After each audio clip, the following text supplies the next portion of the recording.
Hey guys, what's up? Today in the Book Lab we're going to be taking a look at the Crystal King's floating Vengestone Temple. So this design actually isn't canon to anything in the current Ninjago season. I honestly just based it off the early leaked descriptions that we had of the Crystal King's temple set. It made it sound like the entire set was a giant floating tensegrity temple, which sounded kind of unusual for a Lego set, but hey, I was kind of curious to see what it would look like, and in the meantime I wanted to design my own. Now obviously this is a lot different from the final result that we got with the Crystal King's temple set, but I thought I'd go ahead and release this video anyway because why not? So this build has a couple different sections to it. Obviously we have the main temple up top, then moving on down here you can see we also have some smaller floating rocks just to help build out the scene.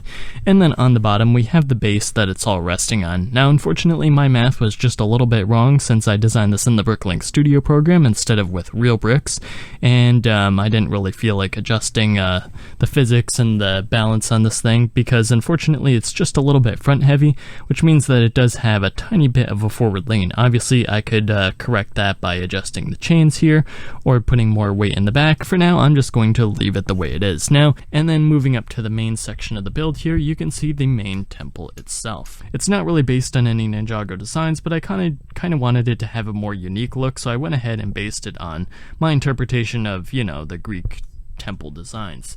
So, we have some columns here, we have some gold inlay and decorations, and now that I think about it, it honestly kind of reminds me of that Atlantis set that came out just a couple years ago, or more than a couple years ago.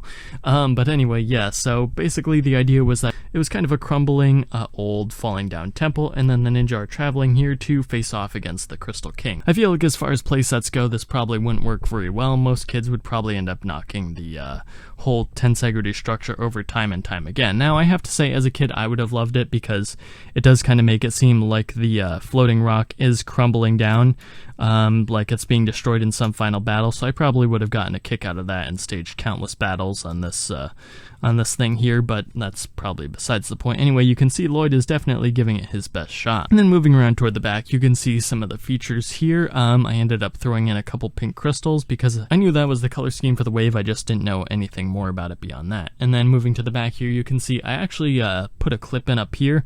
I was intending to put some sort of weapon or something like that up here for storage so that one of the ninja could grab it and also have something to fight against the Crystal King with, but obviously that didn't work out. I'm not really sure if I'll do an actual step-by-step build tutorial for this thing or anything like that, just because it is a somewhat strange build and it probably would be just a little bit of a challenge. If you want though, I can put a part list in the description, so if you want to try your hand at building your own, you can always do that. And as always, if there are any other custom builds or minifigures that you want to see me try, feel free to leave a comment below and I'll see what I can do for you. Anyway, that'll do it for today. I'll see you guys next time.